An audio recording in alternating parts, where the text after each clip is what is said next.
Hello, friends, and welcome back to r/ProRevenge. In our first story, the OP served his manager a taste of his own medicine. But before we begin, don't forget to subscribe to our channel if you're new here and turn on notifications so you don't miss a new video every single day. Here we go. Revenge on my manager.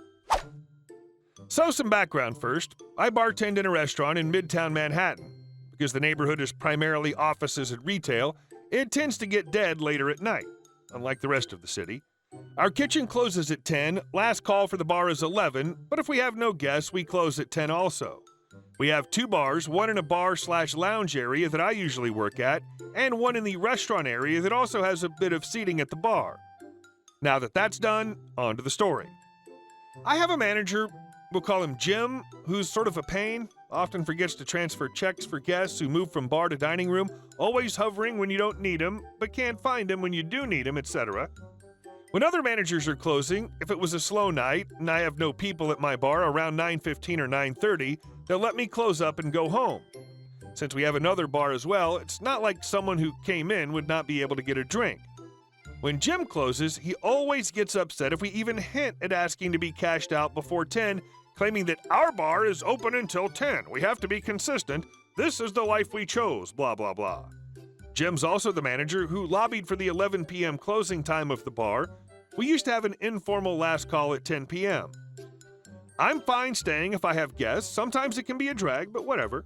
I deal with it and usually make the best of it. I'm not fine staying for $5 an hour when I haven't had a customer in over an hour, and 99% of the time will not get another one between 9:30 and 10.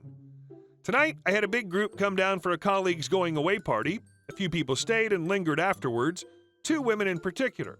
They were having some sparkling wine, fun to talk to. One was doing a fantasy draft later in the night, and I was talking with them about that. 10:15 rolls around, and their glasses are empty. I ask if I could get them anything else, and they decide on another round. At this point, they're the last people in the whole restaurant. I went and told Jim. He got all pissy and told me to try and drop them their check ASAP so he could do his closing paperwork, and said he had stuff to do and didn't want to be in late tonight. Now, I had a nice rapport with these ladies. Nothing to do tonight or tomorrow that was urgent, and didn't want to seem rude to them or try to rush them out. After all, our bar is open till 11 p.m. and we have to be consistent. So I talked with them about Ireland and fantasy football for 40 minutes while they finished their bubbly, and Jim sat in a booth in the restaurant pouting and messing around on his phone. I got a $20 tip on an $84 tab and got to feed Jim some of his own medicine. What a great way to finish the night. And our second story. You should have been fired. So 3 days ago, I had a young woman come through my line trying to buy some items with a check. It was not hers, and I declined it. She asked me why, and I explained it to her. She apologized and was very understanding as the reason why. She said she needed the stuff, so she was going to call her dad, who the check belonged to. Well, about 20 minutes passed, and her dad showed up. He was not as understanding. He starts off with trying to say he's done this before. I told him I was following procedure and was not allowed to accept a check from someone whose name was not on the check. I began to rescan all the items while the man made snide comments about me not accepting the check, just as their last names are the same and their addresses are the same, and I just replied that last names does not mean direct family and the person had a common last name. Also, I never got as far as checking her ID since the check had his name on it. It was that simple. As I finished scanning, he handed me the check I denied, and I asked for his ID. He then decided to blow up and make a scene. He started screaming at me and calling me several names. I looked at him and just told him he needed to calm down. Well, as usual, that just makes them even madder. He continues on, and my supervisor takes notice. He comes over, and I didn't have to tell him what was happening, as the guy was screaming about what I did, asking for his ID. The supervisor takes over, and the man gives my supervisor the ID. He runs the rest through. The man storms out screaming he was going to talk to my manager. The next day I get to work and my manager calls me to his office. The man was true to his word, except he went a step beyond. He called our corporate office. The manager asked me about what happened. I told him what happened. I didn't accept the check from the woman and asked for his ID. The man was causing a scene. The supervisor took over. and he said he was going to tell you about me. Well, corporate sent down to my manager that proper procedure was followed and requested an investigation to see if I'd done anything wrong. The supervisor was asked about the situation, and I was in the clear. About halfway into my shift, the man walked into the door and sees me at the counter. He gives an agitated grunt and storms by. Minutes later, I hear him hollering. Unfortunately, I couldn't understand what he was hollering, but then a few minutes later, the manager showed up and told me the guy was mad because I wasn't fired. We began chatting, and he stopped suddenly as he had a call on his earpiece. He left in a hurry. A few minutes later, he came through with security, and they were walking him out of the store.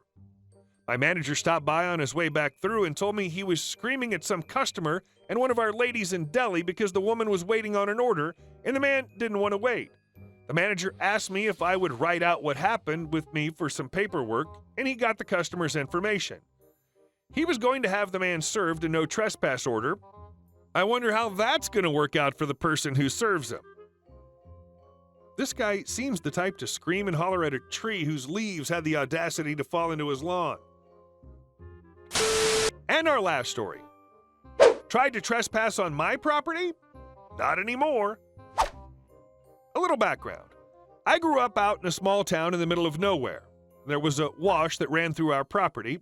For those who don't know, a wash is a giant area where water comes down from the mountains. Ours only ran when it was raining long and hard enough.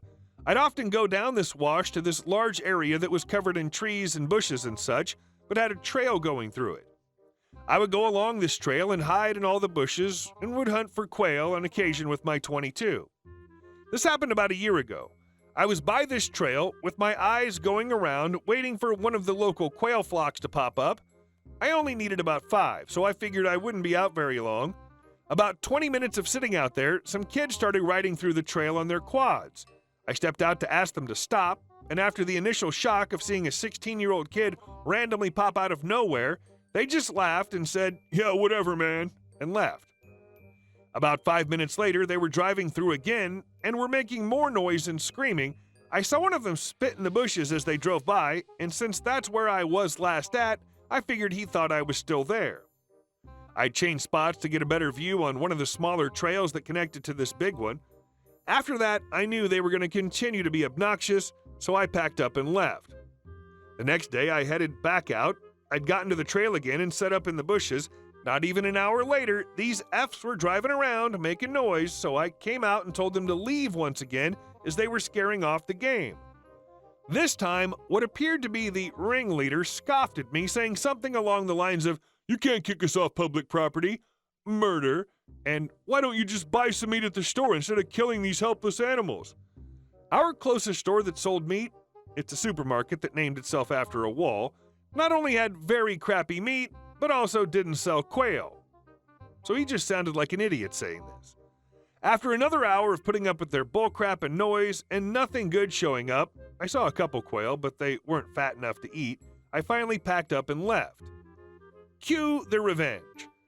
I knew they were going down the wash through my property, so I drove down to the aforementioned store and bought 2 keep-off private property signs and went home. The wash walls were pretty high on one side, not so much on the other, so I had to stick a post in the ground near it, then wrap barbed wire around it, and had 3 lines attached to the wash wall. I then put 1 sign on it with some zip ties and went to the other side, which already had a post since that was labeling a part of our property line, so I did the same thing on that end, attached the second sign, and went home. The next day, I went out to go, finally, to get some quail, and brought an extra roll of barbed wire with me tied to my bag. Before I was even off my front porch, I could hear the screaming of a frantic teenager. I went back inside, grabbed my handgun, and went out there to check the damage. Turned out one of these dumb butts thought that ramming into the barbed wire would take it down, no problem. While it did come down easy, it was still a big problem, as the second he rammed into it, the bits that I'd attached to the wash wall had whipped out and ripped up his arm and back pretty bad. They had called the cops, and the 2 with him were cussing me up and down while I assessed the damage. The kid was bleeding a lot, so I, of course, wrapped up his arm with my undershirt and had him lay on his stomach and used my jacket to put pressure on his back. Eventually, a cop showed up with an ambulance, and they took care of him while the cop took statements. This is what I remember of the conversation ensuing. DF is dumb butt friend, injured. D1 is dumb butt 1, D2 is dumb butt 2, me is me, and C is cop. Cop, what happened? Speaking to me. Well, D1, this son of a B, this GD wire here, he's trying to kill us. C, excuse me, I was talking to me. Now shut it. What happened? Me, okay, well, I was out hunting the other day. D2, yeah, he's killing other things too. Isn't that also illegal? C calls his partner over to take the two dumb butts away so we can talk without them screaming.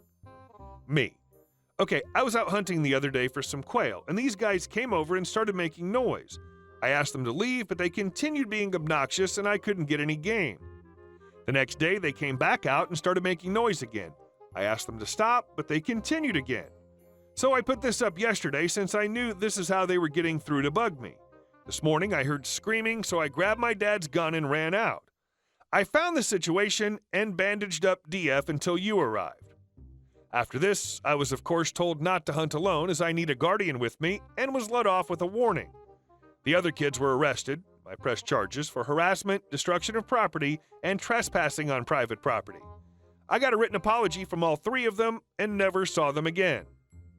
And the quail tasted amazing that night. Thank you all for watching the video, and I'll see you in the next one.